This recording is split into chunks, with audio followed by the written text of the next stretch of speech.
प्रधानमंत्री नरेंद्र मोदी ने आज पुष्कर के मेला स्टेडियम में अजमेर संसदीय क्षेत्र से भाजपा प्रत्याशी भागीरथ चौधरी और नागौर प्रत्याशी ज्योति मिर्धा के समर्थन में विशाल जनसभा को संबोधित किया। अपने लगभग 45 मिनट के भाषण में मोदी ने आधा समय मातृशक्ति को साधने का प्रयास किया। उन्होंने शौचालय योजना, प्रधानमंत्री आवास योजना, उज्ज्वला योजना, मातृशक्ति वंदन, सेना में महिलाओं की भागीदारी सहित दूसरी योजनाओं का जिक्र करते हुए मातृशक्ति का आशीर्वाद मांगा। भ्रष्टाचार पर जीरो टॉलरेंस की नीति पर बोलते हुए मोदी ने कहा कि उनके 10 साल का कार्यकाल भ्रष्टाचार के खिलाफ ट्रेलर था। पूरी फिल्म आगामी कार्यकाल के 100 दिनों के भीतर होगी। राम मंदिर प्राण प्रतिष्ठा में कांग्रेस के बहिष्कार पर मोदी ने कहा कि कांग्रेस ने राम मंदिर प्राण प्रतिष्ठा में जाने वाले नेताओं को पार्टी से बाहर कर अपनी सोच बता दी है। मोदी ने कहा कि आज़ादी के समय जिस रास्ते पर मुस्लिम लीग थी, आज उसी रास्ते पर कांग्रेस चल रही है। देश का विकास कांग्रेस को पच नहीं रहा। उन्होंने कहा कि गरीब माँ का बेटा हूं, इसलिए गरीब माँ के दर्द को भली भांति समझता हूं। राम राम सर।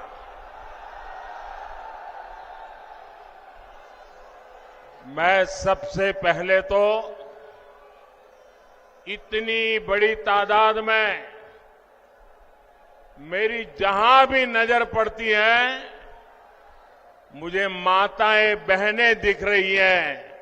मैं उनको विशेष रूप से प्रणाम करता हूं कि आप इतनी गर्मी में हम सबको आशीर्वाद देने के लिए इतनी बड़ी संख्या में आए हैं।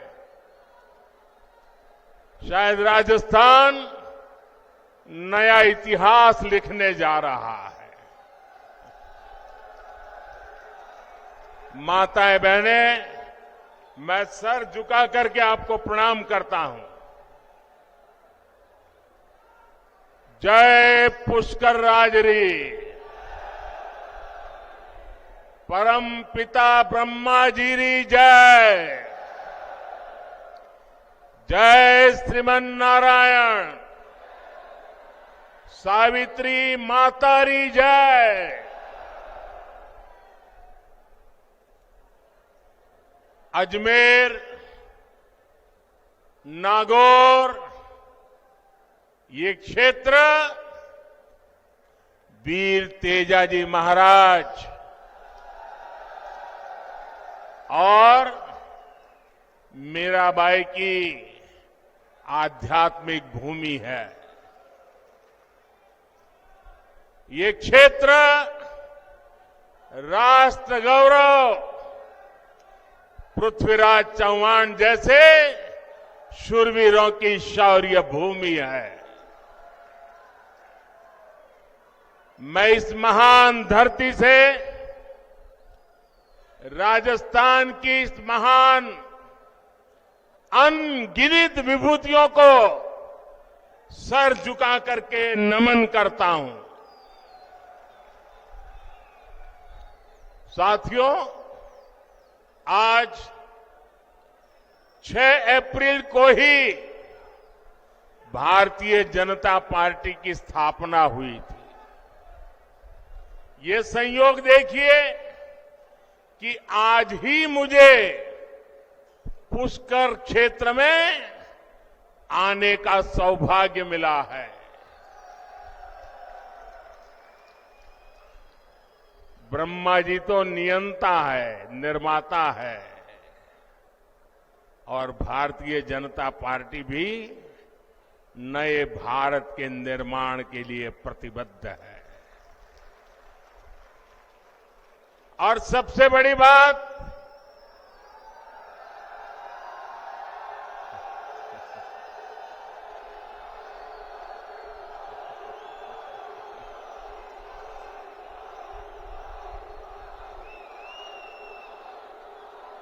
हमारा ये क्षेत्र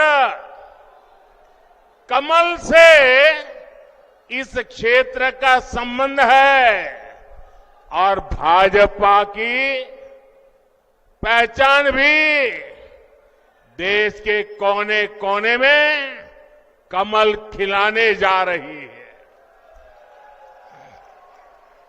और इसलिए पूरा देश कह रहा है, हर माता बहनें कह रही है, हर नौजवान कह रहा है, फिर एक बार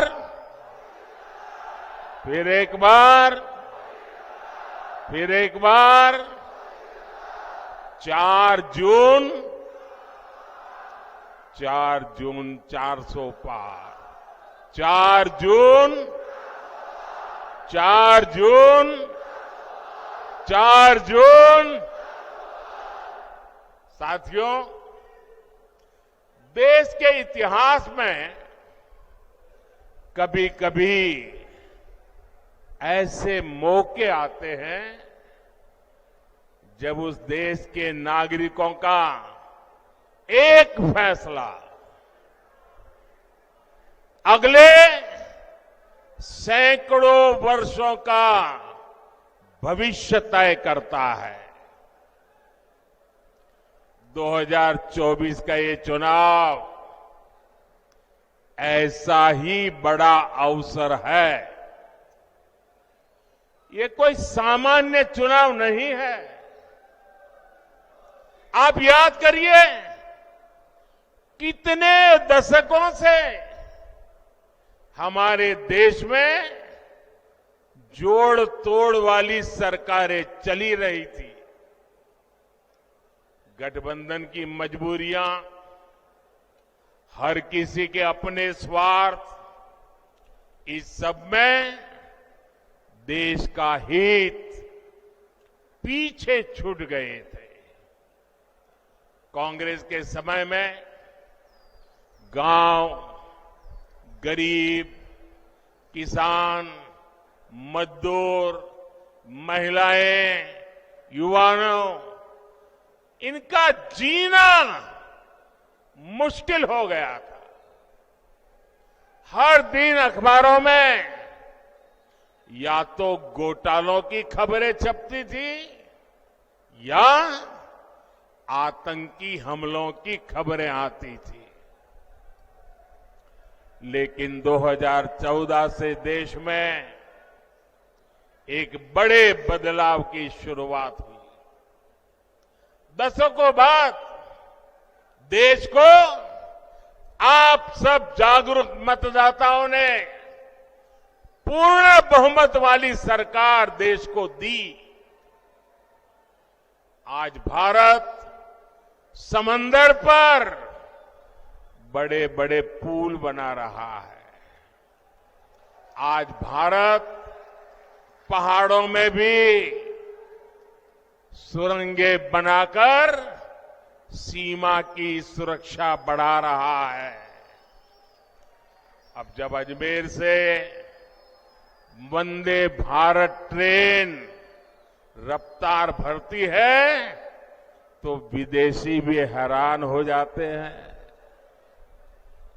अब राजस्थान में एक से बढ़कर एक एक्सप्रेस वे बन रहे हैं, डेडिकेटेड फ्रेट कॉरिडोर बन रहे हैं।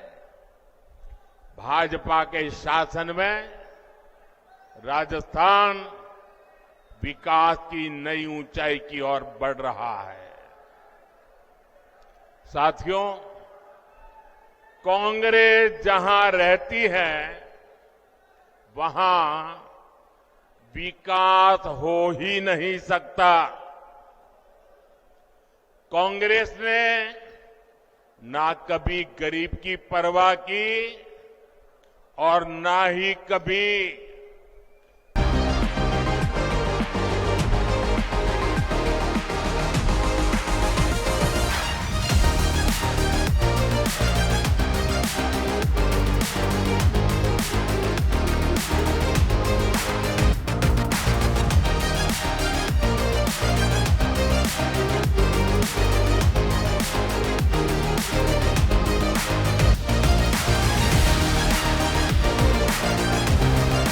ir